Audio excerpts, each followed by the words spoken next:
This is the team of Tenalian Aviation. Every day they risk everything. Alaska's treacherous terrain and wicked weather make this the world's most dangerous place to fly.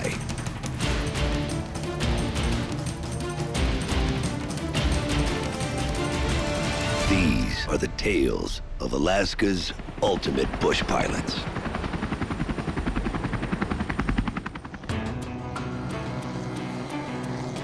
That's all I got for you. Thanks for the mail you wanted to grab. Thanks, Jim. Yeah, this is awesome. With over 250 remote villages, Alaskans rely heavily on air transportation. Here, we got some stuff from Island Air for you. All right, thanks, Pete. Between private and commercial pilots, hundreds of flights occur daily. With that much air traffic, crashes are inevitable. One of the things Tenalian Aviation we're known for, and Joel Natwick specifically, is our aircraft salvage work. I've probably gone and got 30 to 40 airplanes over the years. All over Alaska, there's a high demand for guys like us. Even though the crash might be significant and it might be a bad crash, a lot of very expensive parts do make it through. Headset's $1,000, the Tundra tires can be $5,000, and on and on. All right, so we got the coordinates. We're heading up near Yentna. We just got a call that there was a Super Cub that a guy crashed into the trees. He was flying in kind of bad weather. Next thing he remembers is waking up in the hospital. The pilot was lucky. Alaska averages 100 plane crashes annually. 1 in 10 are fatal. It sounds a little iffy where it's at and where it landed. So we're doing a scouting flight to get out there and see what we're going to need to get the thing out. We'll find a landing zone, places to stage fuel, and set down. Perfect. We have the coordinates that were provided by the Rescue Coordination Center, and they have said that the airplane should be within 400 yards of those coordinates. Okay, let's do it. 2 big fat guys in a helicopter. 2. Mark and Joel are headed to the remote upper Yentna River, about 80 miles northwest of Anchorage. Welcome to Looking for Crashed Airplane. Out where this wreck is, we're in the middle of nowhere. It's about as far from any road system, I think, as you can get. There's a good amount of snow out here. One of the things that's difficult is we're looking for a white aircraft in the snow. It's going to be tough to find. Okay, we're going over the spot right now. Let's just keep going straight. Betty is close to these hills here. Yeah. Man alive, this is the hard part. Okay, the trees are really thick, right? Yeah. And every tree that's fallen over looks like a wing to me. It's got to be in here, Mark. Man, We got to find this thing. man, I feel like an idiot here. Let's just go this way for a little bit. I'm going to pull up the coordinates. Let's make sure Okay. the coordinates are in there correctly. Yeah. GPS coordinates are critical for any operation like this. So if I have one number off, it could be hundreds and hundreds of feet. Being off by a couple hundred feet might mean whether we can find it or not. GPS finds your location by communicating with 4 or more satellites in orbit. Okay, we are 0.6 beyond our point. Yeah, I think the guy sent us wrong coordinates. This is when it gets frustrating. Man, maybe it's in the next stand over. Yep. Let's go all the way into those trees over there. I got it. I got it right off my nose here down low. See that big tree right there? That big green tree? I see it. That is hard to see. You need to log the best landing spot that's closest.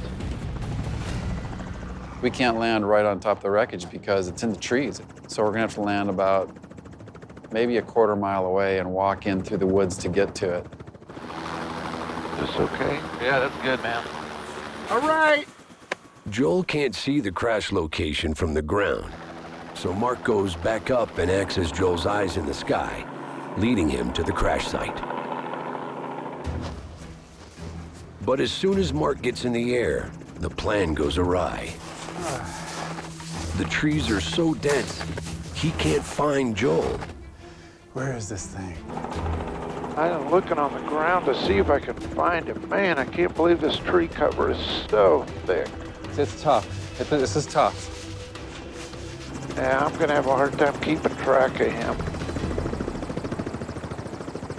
I kept seeing a helicopter going around and flying by, and I figured out what's going on. He can't find me. He can't see me. Maybe he's having a hard time finding the wreck again. I don't know. But man, the tree cover's so thick, I'm losing his tracks in the snow. I'm gonna get a fire going, get some smoke. Try to help Mark find me. Yeah, good smoke. I'm looking on the ground to see if I can find him. There. That's what we need right there, man. It is so hard to see here in the trees. Now, hopefully he's looking in the right spot. This smoke has got to get above these trees. Here it comes. I think he sees the smoke. I'm gonna get out in this clearing. This is crazy.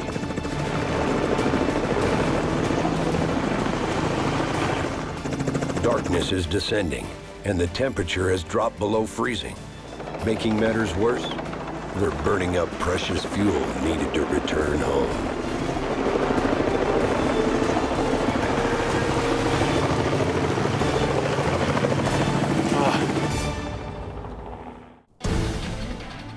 While guiding Joel to a crash site, I lost it. Mark loses sight of him in the dense trees.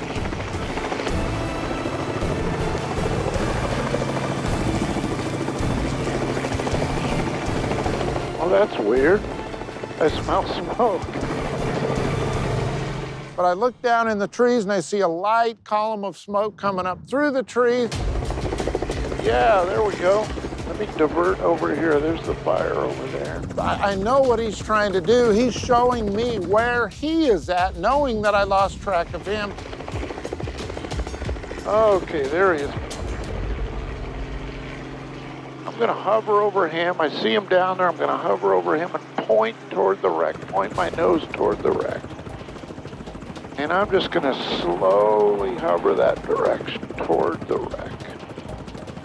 He's coming upon the wreck. Oh, there we go. Okay, I got the wreckage. Man, that thing is mangled. I'm walking up to the wreck thinking, how in the world did anybody survive this? It's just pancaked in. It's demolished. The cockpit is about 50% the capacity or the size that it was.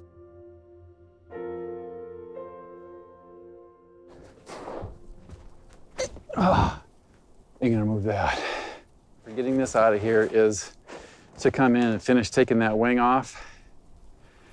And then I'm probably going to cut the fuselage where it's twisted like a dish rag and sling what remains of the fuselage and this engine out in one load. We can do it. With a salvage game plan in place, Joel returns to the helicopter, a quarter-mile hike in deep snow.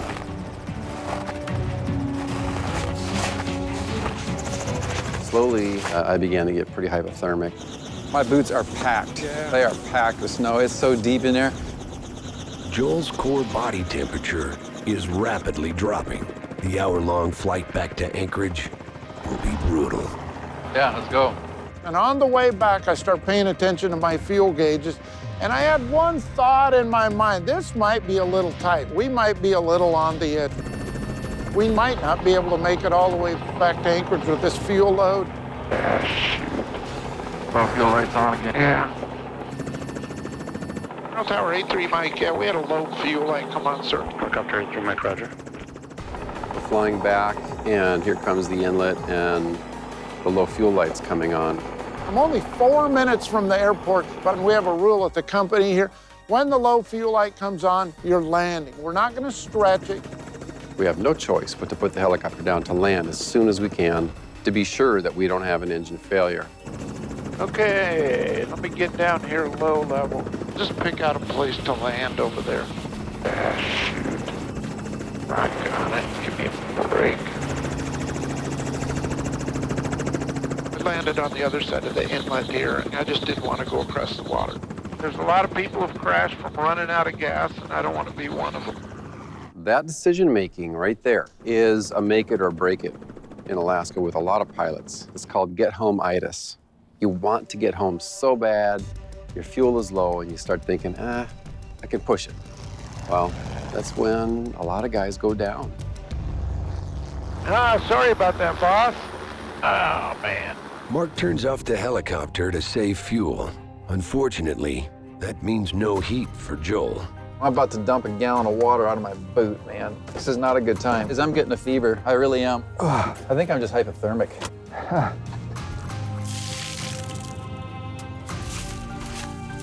I'm gonna get back inside. Even this tiny little breeze we got is something I don't need right now. Mark makes an emergency call to the hangar. Hey, Pablo, Mark here. Hey, Mark. Yeah, we got a low fuel light, so we're right across the inlet on the other side. We're 4 minutes from Merrill, but I don't want to go across the water. I want to be safe with everything. If you can bring me 5 gallons of gas over, that'd be great. Okay, so just two jogs? Yeah, and Pablo, if you can, kind of hurry it up. We're right over here, but Joel's really cold. He's been walking through the snow a lot, and if you could rush it up, that would be great. Okay, cool. When you get wet and cold in Alaska this time of year, it's that perfect time of year to get hypothermia. You doing okay? Really cold. You know, I can keep this thing running for the heater. You want to do that? No, he's only bringing 5 gallons. I'm staying in here sheltered from the wind just because of hypothermia. Yeah. Hopefully Pablo gets here quick because it is cold. It's getting dark out. I'm wet. And we are literally in the middle of nowhere. And we need to pay attention and be careful, because anything could happen.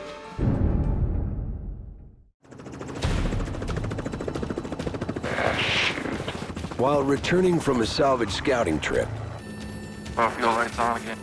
Joel and Mark almost run out of gas. Just pick out a place to land over there. Pablo is bringing them fuel, but time is of the essence. Joel is becoming hypothermic. This is not a good time, because I'm getting a fever. I really am.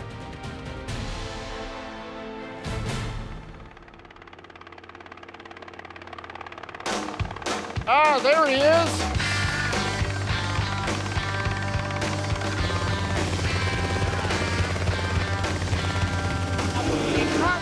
Perfect.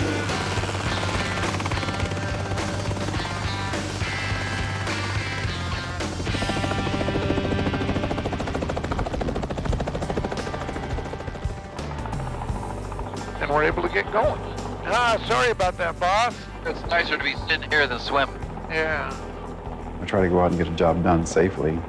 But that does mean sometimes you get in a little bit precarious situations. That's the nature of the business.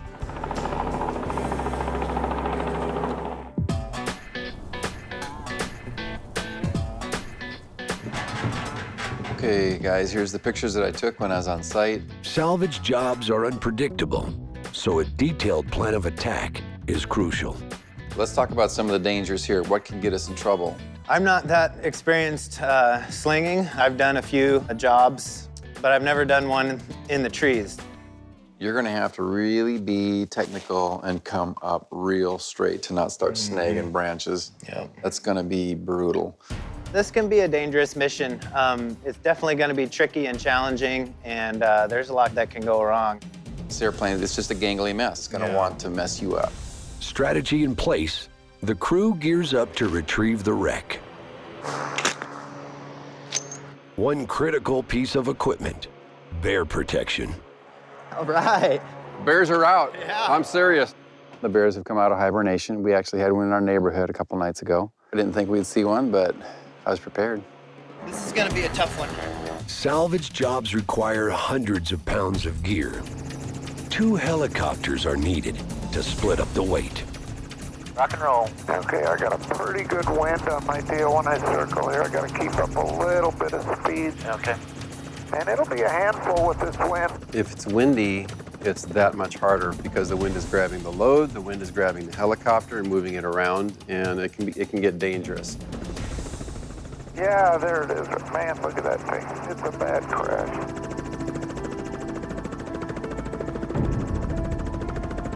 Holy cow, that is a crash. I cannot believe the guy survived that thing. Man, that is a tight spot. Bucky, you're so good. Yeah, right. How are you feeling about it? I'm scared. Yeah, I'm glad you're doing it, not me. It'll be interesting to see what it looks like from the ground.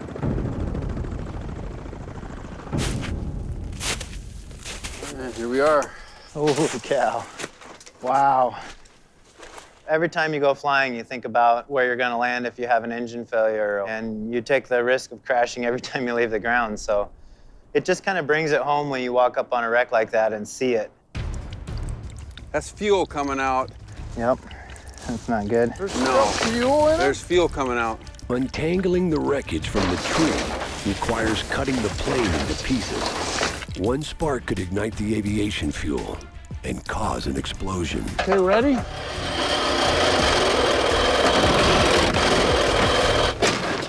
Mission accomplished.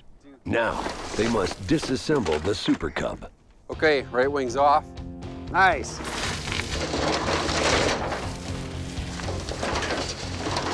I think this is frozen into the ground, actually. Oh, okay.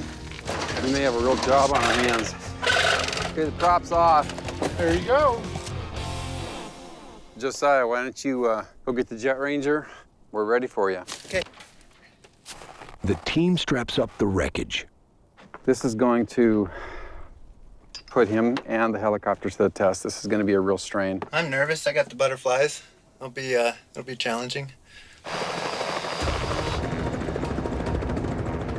We're right underneath you.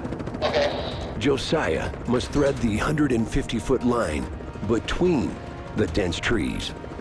You're gonna have to go up to about 450 on your altimeter, I think, to clear the trees with the hook. Man, this is a long one. It's really tense. You have to be super precise and not lose focus for a second, because you get the hook tangled in the trees and you're going down. If that hook lets go, bail, get out of the way. Oh! If the load is too heavy, the line could snap, and 700 pounds of debris could fall on Mark and Joel. Okay, you guys be careful. Okay, Mark, get out of there.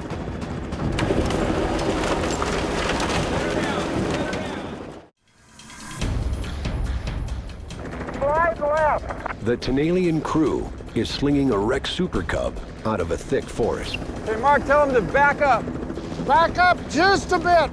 The 700-pound load is taxing for both the helicopter and the pilot.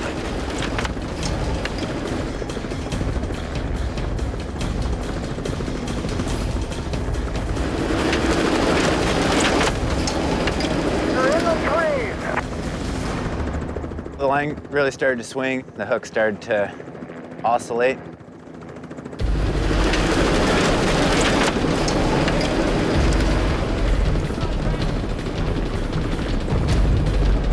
Once I got the weight of the fuselage on the line, you're looking at the load and you're glancing at your torque gauge, and it was right at 100% picking it up.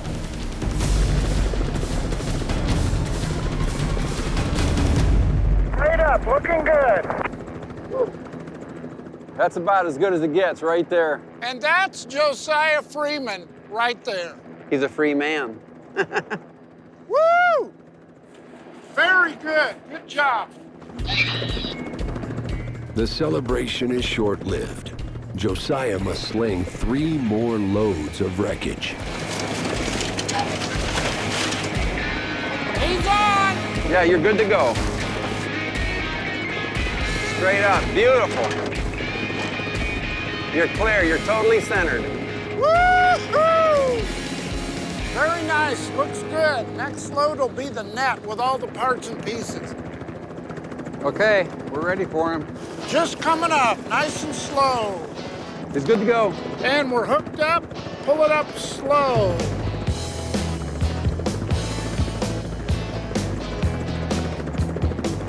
Be careful. And you have the weight.